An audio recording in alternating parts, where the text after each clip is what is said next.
一季度一次嘅工商鋪市場報告，先講寫字樓，最後講商鋪。第一季度咧，寫字樓嘅成交量明顯反彈，咁同比咧升咗44%嘅，咁但係價錢咧係依然受壓。截至統計局最新數據咧係跌咗11%嘅。咁以2月份咧有一個南環時代商業中心嘅拆貨為例啦，咁啊平均成交價咧全層係2009蚊尺，係南環區咧近年首次咧係跌破咗3000蚊尺嘅。租賃市場方面咧，全澳門嘅租戶咧係減少咗50戶，咁但係租金方面咧就從19個2啦跌到68蚊。新口岸跌12個半，微跌1%；皇朝咧就報19個7，跌咗4%；中區咧跌咗6%；南西環咧足足跌咗14%嘅。預測成個城市樓市場咧係仲未見底嘅，咁啊分區去睇咧，新口岸咧仲會跌破2000蚊尺以下嘅。咁雖然皇朝、南環咧已經跌破咗3000蚊尺，咁但係可行嘅咧係。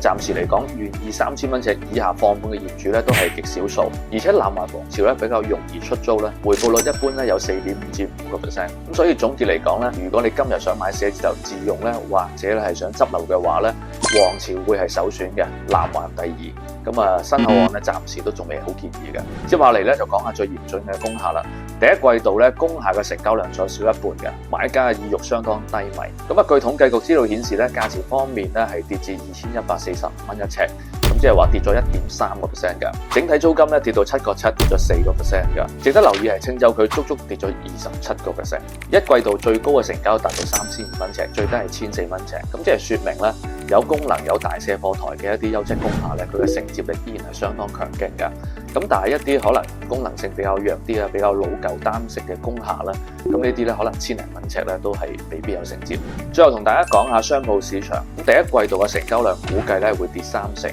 咁主要係民生區少人買，旅遊區少人放，兩個市場咧依然係相當分化嘅。民生區咧依然需要一段時間調整，咁但係旅遊區咧嘅租賃市場相當蓬勃。雖然旅遊區咧湧現大量嘅買家啦，但係由於個租賃市場咧明顯上升，個租金回報率越嚟越好咧，咁好多業主咧就提前反價封盤，所以導致咧旅遊區嘅盤量咧係越嚟越少，成交量咧亦都係增加唔到上去嘅。季內超過5000萬嘅成交咧喺旅遊區有2宗嘅，全部係投資用。民生區嘅成交咧就全部集中喺北區，呢1000萬嘅細鋪全部都係用家為主噶啦。民生區嘅大鋪買賣或者投資者咧基本上係絕跡噶啦。租賃市場方面咧，全澳門租戶咧減少咗224個，咁其中減幅最嚴重咧，黑沙環新填海區減咗47個，中區減咗43個，荷蘭園區減咗37個。租金方面咧，全市跌咗2.5%，每尺咧唔夠31蚊。咁其中咧跌幅最大係新橋區跌咗10% 以上，荷蘭園咧跌咗7%，林茂狂區咧都差唔多有7% 啦。咁升幅得2個嘅啫，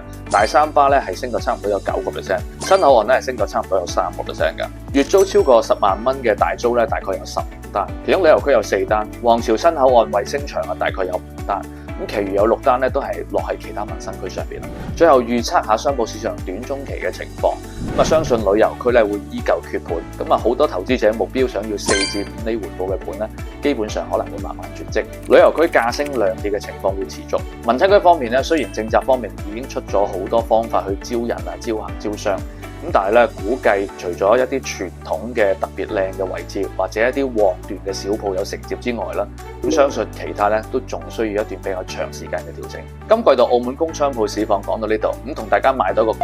嚟緊澳門找房 APP 咧喺5月份會推出拍賣服務，咁有興趣檢樓嘅朋友啦，可以多加留意啦。